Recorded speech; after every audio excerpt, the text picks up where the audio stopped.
Bien-aimé dans le Seigneur, que la paix de Dieu soit avec toi. Le message que nous commençons aujourd'hui, l'enseignement que nous commençons aujourd'hui, a pour thème général la croissance spirituelle. La croissance spirituelle. En effet, tout être vivant, que ce soit les plantes, les animaux ou les êtres humains, ont une durée de vie. Et cette durée de vie part depuis la naissance jusqu'à la mort. De la naissance à la mort, chaque être vivant grandit. On appelle ça la croissance. Donc l'évolution dans le temps, depuis la naissance jusqu'à la fin de la vie, c'est ça la croissance. Il en est de même au plan spirituel. Au plan spirituel aussi, on vient au monde, on grandit, on mûrit et on atteint un âge de maturité. Alors, comme cet enseignement est un peu long, nous avons choisi de le subdiviser en 4 parties. Ces parties donc vont concerner, premièrement, la naissance spirituelle. C'est là que tout commence. La deuxième partie parlera de l'enfance spirituelle. La troisième partie va être consacrée à l'adolescence spirituelle. Et enfin, la quatrième et dernière partie portera sur l'âge d'adulte spirituel et donc l'âge de la maturité spirituelle. Alors ce premier message, bien-aimé, c'est celui qui est consacré au départ, c'est-à-dire la naissance spirituelle. Et ce message, nous avons choisi de le subdiviser en 3 parties. La première partie va définir ce que c'est que la naissance spirituelle. La deuxième partie va expliquer le principe biblique de base de la naissance spirituelle. Et enfin, la troisième partie va décrire le processus de la naissance spirituelle. Voici donc le menu de cette première partie consacrée à la naissance spirituelle. Alors, la Bible considère que la naissance par laquelle l'espèce humaine se reproduit, l'espèce humaine se reproduit par la procréation. Cette procréation-là, elle met en œuvre des organes génitaux contenus dans le corps de l'homme. Et cette procréation est connue dans la Bible comme étant une procréation de la chair. Alors, nous allons dans Genèse, chapitre 16, versets 3 et 4, pour voir une illustration de ce type de procréation. Genèse 16, 3 et 4, et nous lisons: Alors Sarai, femme d'Abraham, prit Agar l'Égyptienne, sa servante, et la donna pour femme à Abraham son mari. Après qu'Abraham eut habité 10 ans dans le pays de Canaan, il alla avec Agar et elle devint enceinte. Donc c'est clair ici, voici le processus de création de l'homme dans la chair. L'homme et la femme couchent ensemble et de ce rapport sexuel aboutit une grossesse et un enfant qui vient au monde. C'est donc à l'issue du rapport sexuel, pendant la fécondité effectivement de l'homme et la femme, que l'enfant vient au monde, et l'enfant qui vient au monde, il porte, selon la tradition hébraïque, il porte le nom de son père. Il porte le nom de son père. C'est pour cela que dans Deutéronome chapitre 1, verset 38, on dit par exemple Josué, fils de Nun. Josué, fils de Nun. Alors, la Bible enseigne qu'il existe une autre catégorie de naissance qui, elle, à la différence de celle que j'ai décrite, est purement spirituelle. Cette naissance-là n'est pas le fait de la chair. Cette naissance-là, c'est une naissance qui est offerte directement par Dieu aux hommes. Et c'est une naissance qui donne ainsi aux hommes la possibilité de devenir directement enfants de Dieu. Dieu est esprit. La Bible dit dans Jean chapitre 4, verset 24 que Dieu est esprit. Et donc si Dieu est esprit, les personnes qui deviennent ses enfants le deviennent par un procédé spirituel et non pas par la chair. Voici donc la définition de la naissance spirituelle. C'est une naissance qui s'opère non pas par la chair, par l'activité homme-femme, mais c'est une activité qui s'opère directement par Dieu, par les moyens spirituels dont Dieu dispose. Alors, deuxièmement, quels sont les principes de base de cette naissance spirituelle? La naissance spirituelle intervient après que nous soyons déjà nés dans la chair. C'est une seconde naissance. Elle intervient après que l'homme soit déjà né dans la chair, après que l'homme existe déjà. Alors, nous allons, pour comprendre le principe de base de cette naissance, aller dans la Bible, dans l'évangile de Jean, en son chapitre 1, du verset 1 au verset 4 et du verset 9 au verset 13. Et nous lisons: au commencement était la parole, et la parole était avec Dieu, et la parole était Dieu. Elle était au commencement avec Dieu. Toutes choses ont été faites par elle, et rien de ce qui a été fait n'a été fait sans elle. En elle était la vie, et la vie était la lumière des hommes. Versets 9 à 13. Cette lumière, donc, était la véritable, qui, en venant dans le monde, éclaire tout homme. Elle était dans le monde, et le monde a été fait par elle, et le monde ne l'a point connue. Elle est venue chez les siens, et les siens ne l'ont point reçue. Mais à tous ceux qui l'ont reçue, à ceux qui croient en son nom, elle a donné le pouvoir de devenir enfants de Dieu, lesquels sont nés non du sang, ni de la volonté de la chair, ni de la volonté de l'homme, mais de Dieu. Une naissance directement opérée par Dieu lui-même. Ça veut dire quoi en très peu de mots? Ça veut dire, pour être né de Dieu, il faut avoir reçu la lumière qui est venue dans le monde et avoir cru en son nom.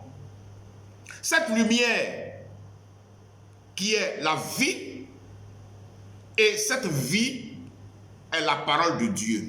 Cette lumière est la vie, et la vie est la parole de Dieu.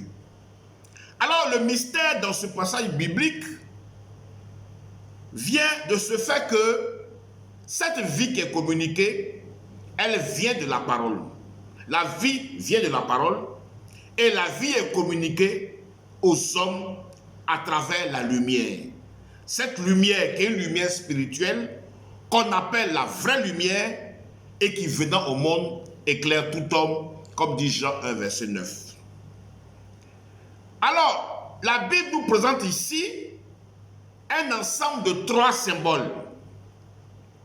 La parole, la vie et la lumière.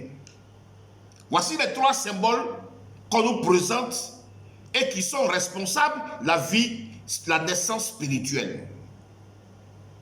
Alors quand on regarde de près ces trois symboles, le premier c'est la parole de Dieu.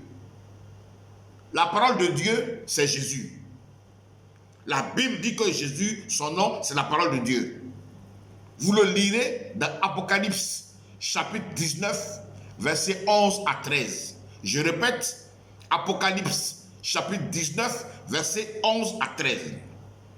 Jésus est la parole qui était au commencement, qui est à la fois Dieu et qui est avec Dieu et par qui tout a été créé. D'ailleurs, ce rôle de créateur de Jésus-Christ se retrouve dans Colossiens chapitre 1, versets 12 à 20, dans lequel il est écrit que Jésus-Christ est l'image du Dieu invisible et qu'il est le créateur de tout ce qui a été créé dans les cieux et sur la terre, aussi bien les choses visibles que les choses invisibles. Deuxième symbole, c'est la vie. Là encore, c'est un symbole de Jésus-Christ. Jésus-Christ a dit dans Jean 14, verset 6, le deuxième symbole, c'est la vie, pardon, oui.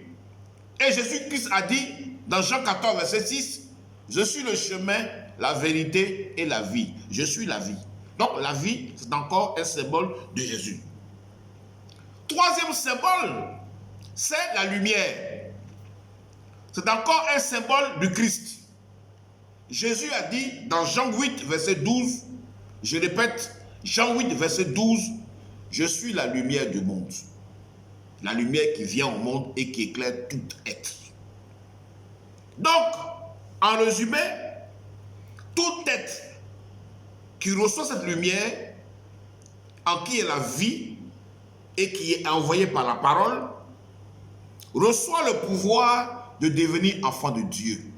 Donc, on devient enfant de Dieu en acceptant de recevoir la parole, en acceptant de recevoir en nous la vie, en acceptant de recevoir la lumière qui est Jésus-Christ. Et en s'engageant désormais à le suivre. Donc, la nouvelle vie est opérée par Jésus-Christ.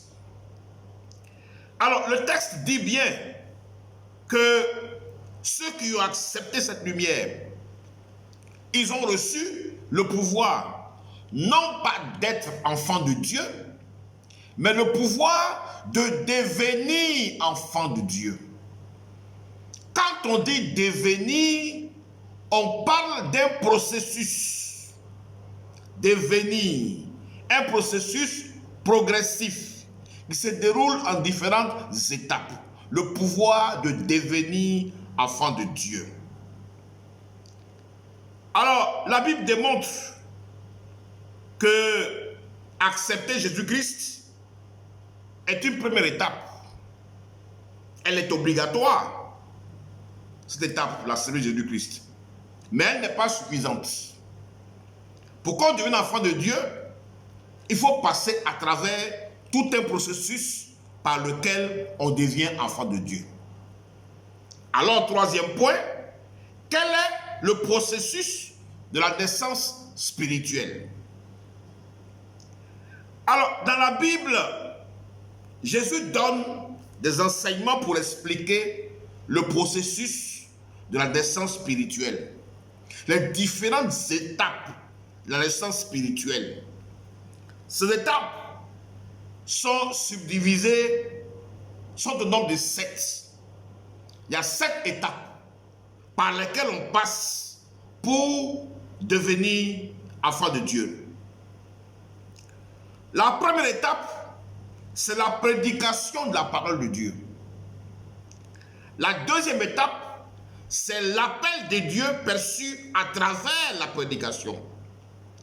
La troisième étape, c'est la prise de conscience du péché.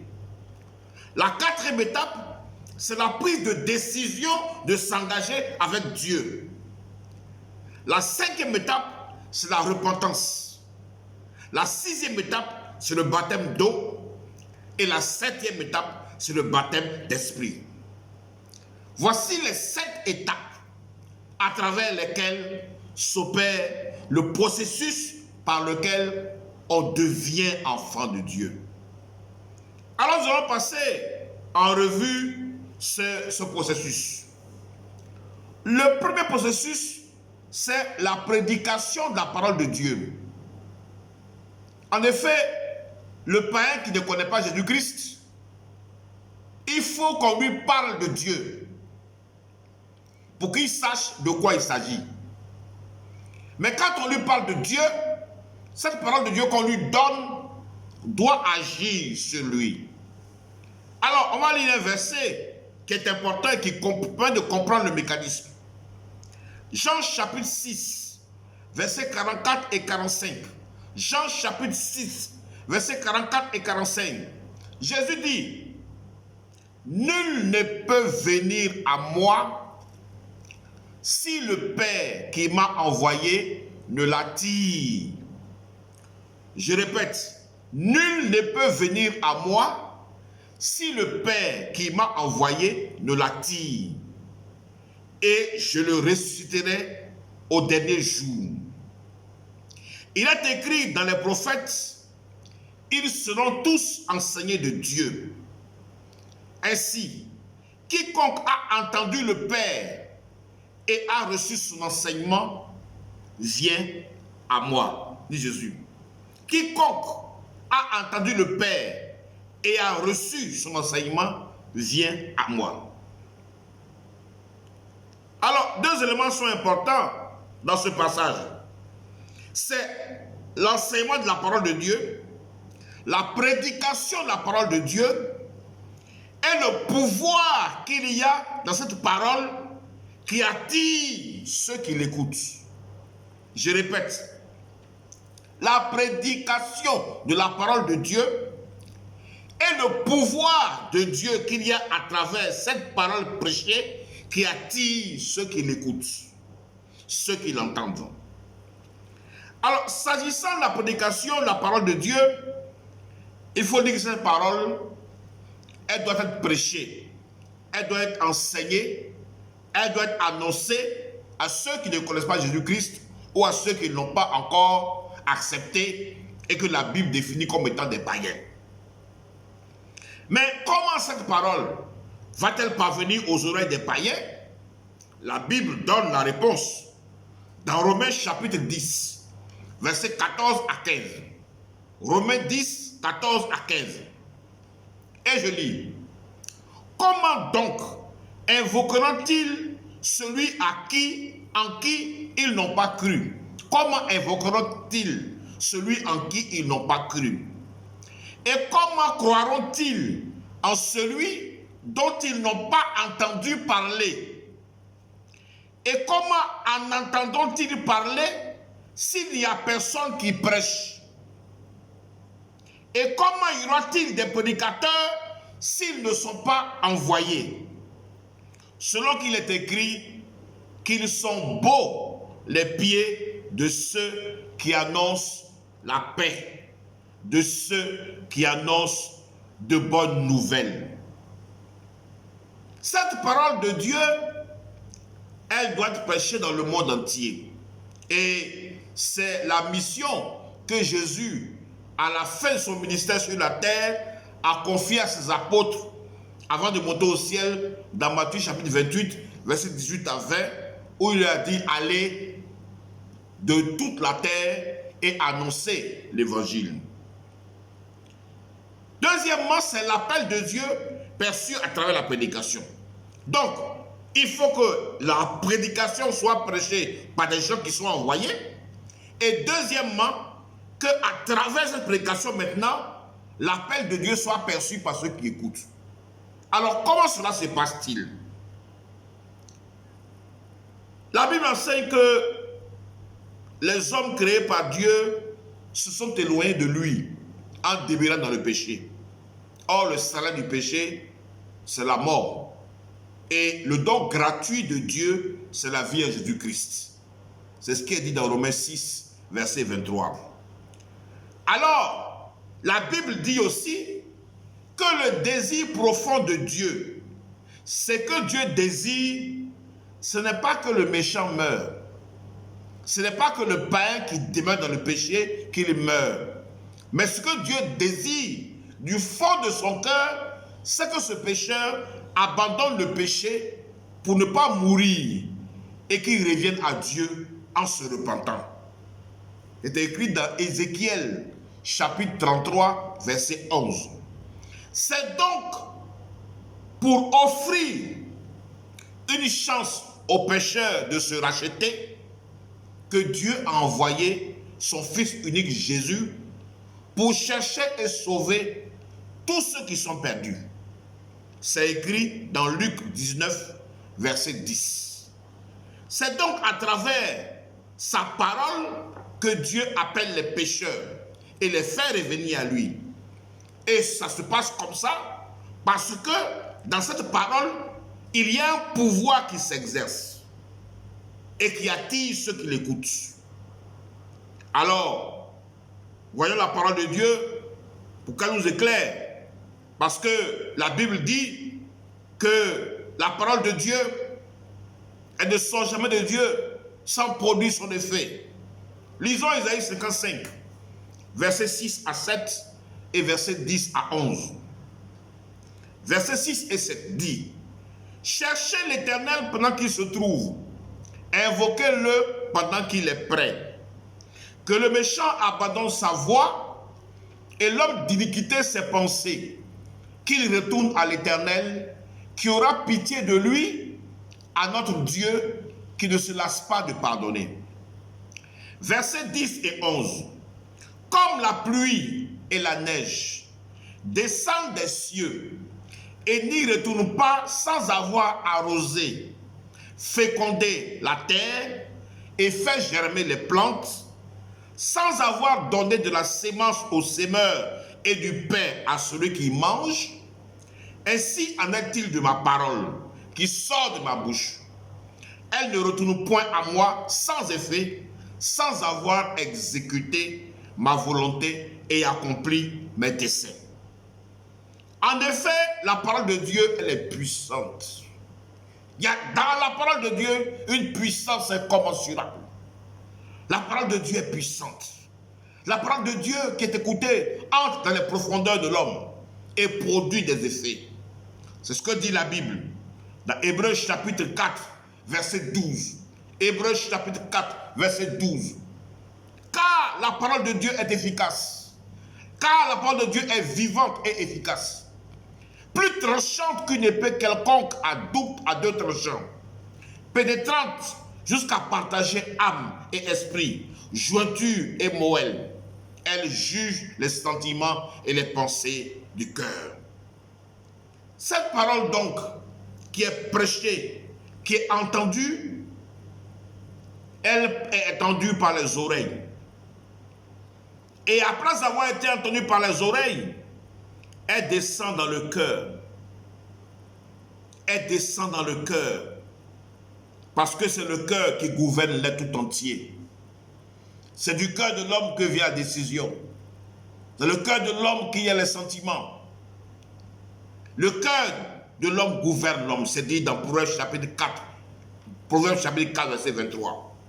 Le cœur est le siège de la volonté de l'homme. Dans Marc 3, verset 5. Le cœur est le siège du sentiment de l'homme. C'est écrit dans Luc 24, verset 32.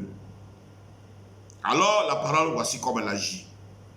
Troisième étape, la prise de conscience.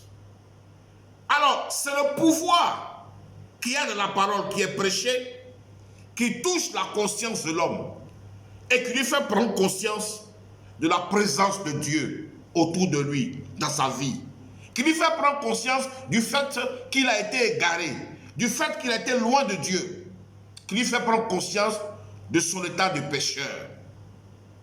Alors, quand il prend conscience au cours de cette troisième étape de prise de conscience, il peut passer à la quatrième étape qui est la prise de décision de s'engager avec Dieu. Parce que tant qu'il n'a pas pris conscience de son état de pécheur, il ne peut pas prendre la décision de s'engager avec Dieu. C'est la quatrième étape. Cette prise de conscience amène l'individu à s'engager avec Dieu, à se réconcilier avec Dieu, en prenant l'engagement de suivre désormais Jésus-Christ. en prenant l'engagement de suivre Jésus-Christ. Et donc, cette décision qu'il prend de suivre Jésus-Christ, lui permet maintenant de passer dans la phase rituelle, sacramentelle et charismatique de la naissance spirituelle.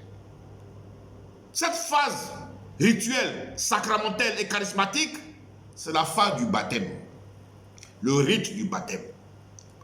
Parce que tu ne peux pas aller au baptême tant que tu n'as pas pris la décision de te faire baptiser.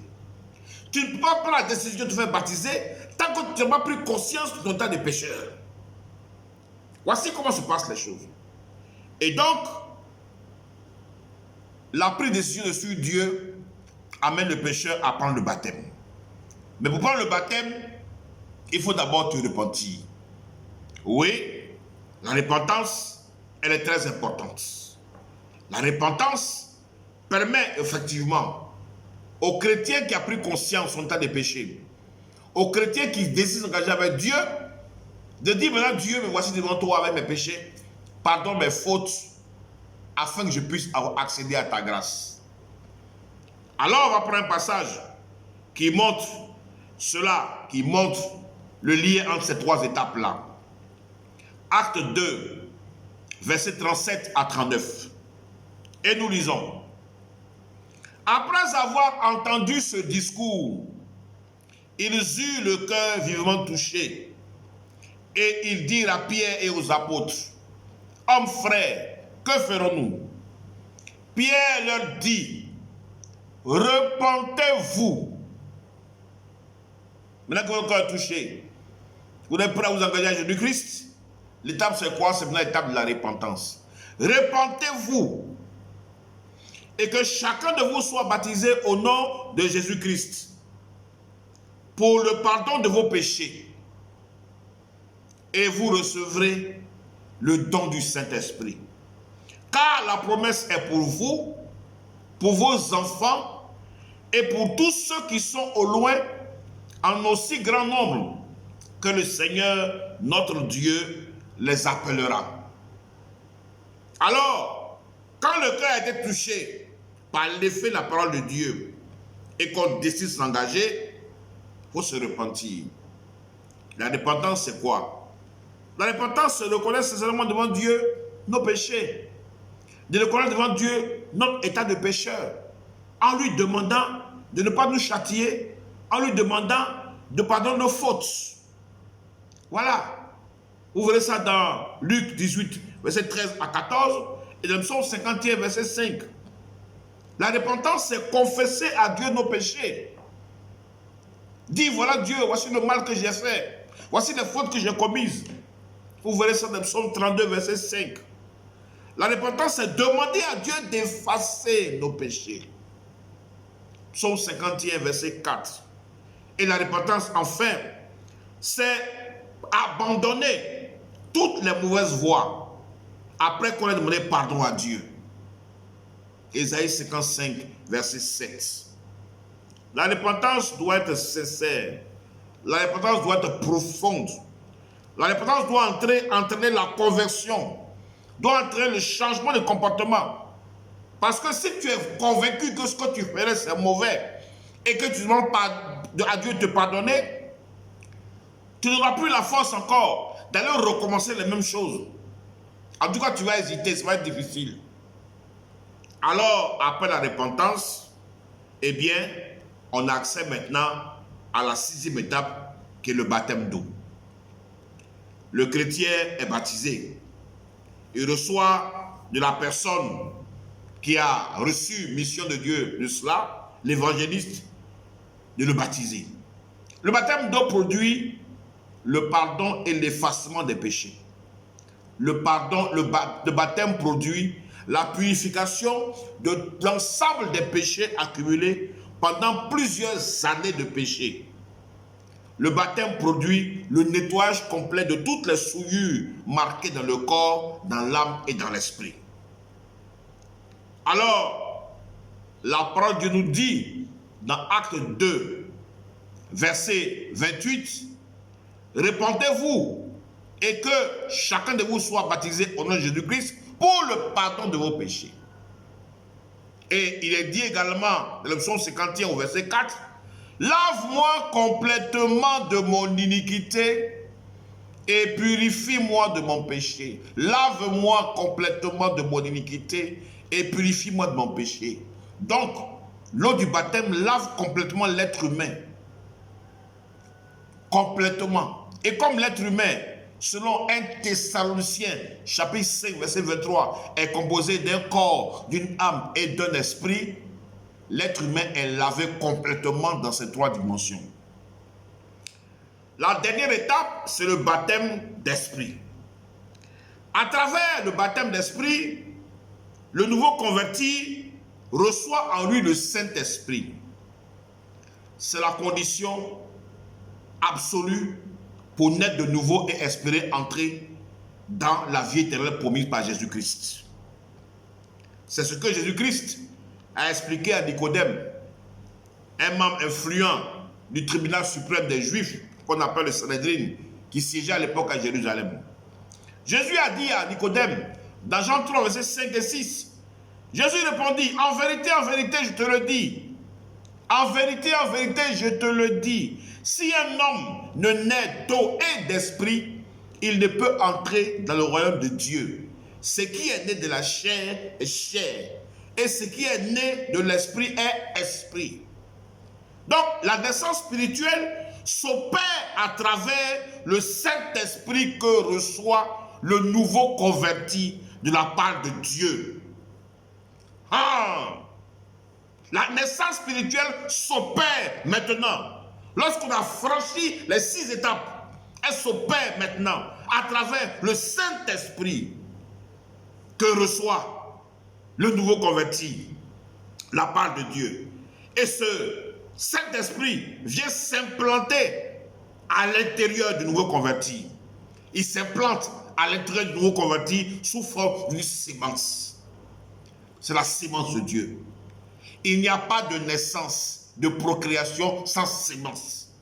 Quand l'homme et la femme se rencontrent, c'est la sémence de l'homme qui féconde la femme. Pour que l'homme devienne une nouvelle créature, il faut qu'il reçoive en lui la sémence de Dieu. Et le Saint-Esprit est la sémence de Dieu. La Bible dit, dans 1 Jean chapitre 3, versets 9 et 10, et nous lisons, « Quiconque est né de Dieu ne pratique pas le péché, parce que la sémence de Dieu demeure en lui. Il ne peut pécher, parce qu'il est né de Dieu. C'est par là que se font connaître les enfants de Dieu et les enfants du diable. Quiconque ne pratique pas la justice n'est pas de Dieu, non plus que celui qui n'aime pas son frère. C'est donc la semence de Dieu que le chrétien reçoit en lui qui produit les fruits de la nouvelle naissance. Voici le processus expliqué en 7 étapes. Alors, l'individu étant né, étant un bébé spirituel, dans la seconde partie, nous allons parler de l'enfant spirituel, de comment il va grandir progressivement pour devenir un adolescent et un adulte spirituel. Que la paix de Dieu soit avec toi. Que Dieu te bénisse abondamment à travers cet enseignement. Au nom de notre Seigneur Jésus-Christ. Amen.